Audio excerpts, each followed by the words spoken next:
Hello guys! Nakabalik na sad ko din sa Ergon Agora, Thessaloniki.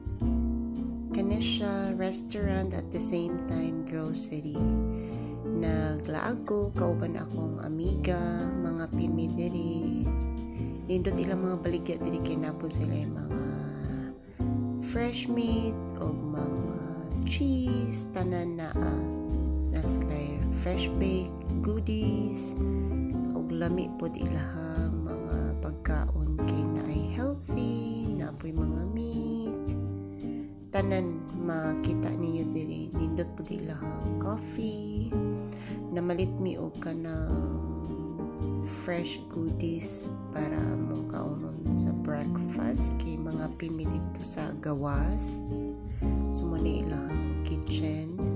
Nindot ang ilahang design yun sa ilahang store. Kung siya, alfresco dining na concept. Sa sulod na restaurant, mo ni siya ang ilang sitting area. Sa gawas pod ani na ay balcony, so makapili ka mo ingkod. Ug naapod ilahang garden area na dito all the way down ko ana siya. Kanang bar and coffee area nila. Pwede po ata mag-order dito og kanang pang breakfast or anything to eat. Bar and resto na concept. Nice kayo kay ang view niya is dagat.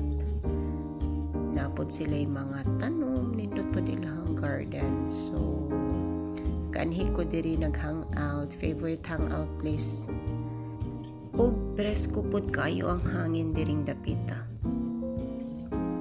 Drink and eat na pod nga onta guys. Bandis akong amiga.